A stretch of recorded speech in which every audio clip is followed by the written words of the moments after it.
గారికి, మల్లారెడ్డి గారికి,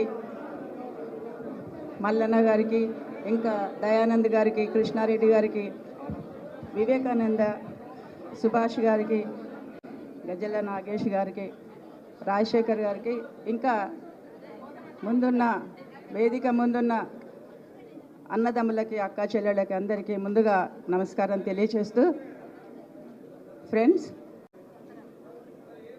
మనం ఏదో ఒక చిన్న పొరపాటో మరి ఎక్కడో ఏదో దొరికింది, అధికారం లేనంత మాత్రాన నిరుత్సాహపడద్దు. దానికి నిదర్శనం ఈ మీటింగే అనిపిస్తుంది.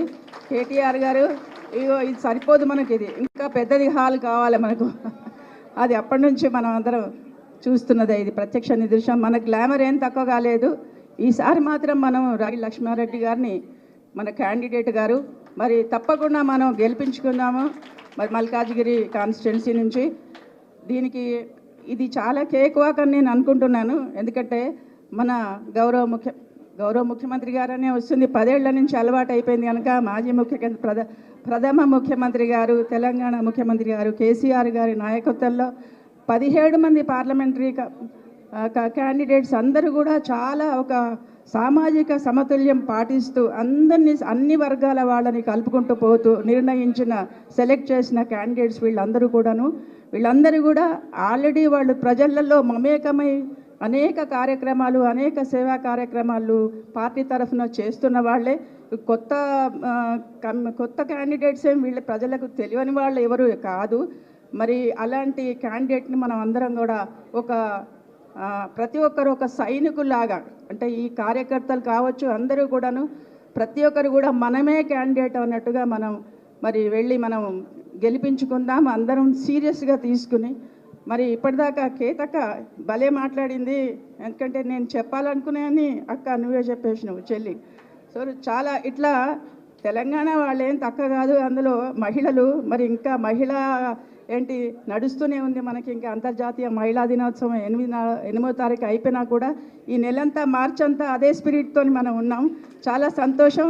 అట్లాగే మనం ప్రజల దగ్గరికి పోతున్నప్పుడు, ఓటర్స్ దగ్గర పోతున్నప్పుడు చిన్న చిన్న విషయాలు మనం ఏమీ తప్పకుండా జ్ఞాపకం పెట్టుకొని వాళ్ళని ఇన్ఫ్లుయెన్స్ చేయొచ్చు అనే విషయాలు ఏంటంటే, 10 సంవత్సరాలుగా మనకు అసలు నీటి ఎద్దడే లేదు.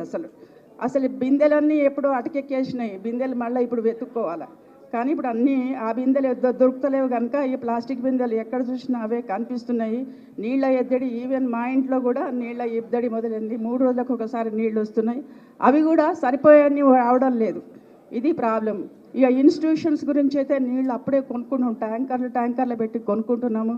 మరి 10 ఏళ్ల నుంచి ఎన్నడూ కూడా ఒక పెద్ద క్యాంపస్, కాలేజీ క్యాంపస్ ఉంది, అందులో నీళ్లు కొనుక్కోలేదు, ఎన్నడూ నీళ్లు కొనుక్కోలేదు మేము. మున్సిపల్ వాటర్ వచ్చింది, అట్లాగే బోరింగ్ కూడా పనిచేసింది. ఇప్పుడు బోరింగ్ పనిచేసడం లేదు, ఆ ఉన్న వాటర్ సరిగ్గా రావటం లేదు. We're buying already. అసలు ఎండాకాలం మేలో ఉండాల్సిన ఎద్దడి అప్పుడే ఫిబ్రవరిలోనే స్టార్ట్ అయింది. ఇక మార్చి సంగతి అయితే ఇప్పుడైతే చెప్పనక్కర్లేదు. సో ఇట్లాంటి వ్యవహారాలు మీరు కాంగ్రెస్ను ఎండగట్టండి, ప్రథమ శత్రువులు వాళ్ళు మనకి. దాని గురించి నేను చెప్పక్కర్లేదు, మేమే కదా, నేనే నిదర్శనం కదా. 60 సంవత్సరాలుగా ఏం చేసిండ్రు అన్న సంగతి, ఏ రోడ్లు వేయించిండ్రు, ఎన్ని ఇన్స్టిట్యూషన్స్ తెచ్చిండ్రు, ఎన్ని ఇంటర్నేషనల్ కంపెనీలు వచ్చినాయి అన్న సంగతి మనం అందరం గట్టిగా ప్రజల్లో చెప్పాల్సిందే. ఈ ఇంప్రూవ్మెంట్ అంతా ఈ 10 ఏళ్లలోనే సాధించింది. మా పిల్లలు చాలా రోజుల తర్వాత 3-4 ఏళ్ల తర్వాత హైదరాబాద్కి వచ్చినారు. అక్కడ హైటెక్ సిటీకి వెళ్ళి ఇదేంటి మేము హైదరాబాద్లో ఉన్నామా, అది షికాగోలో ఉన్నామా అని అంటున్నారు. అంటే వాళ్ళ దగ్గర ఏదైతే ఇన్ఫ్రాస్ట్రక్చర్ ఉందో అట్లాంటి, అంటే బిల్డింగ్లే కాదు లోపల వర్క్ కూడా అంత బాగా నడుస్తుంది, సాఫ్ట్వేర్ వర్క్ నడుస్తుంది. మనమేమి తక్కువేం కాదు ఇతరులకు, విద్యాపరంగా కావచ్చు, టెక్నాలజీ పరంగా కావచ్చు, వైద్యపరంగా కాదు.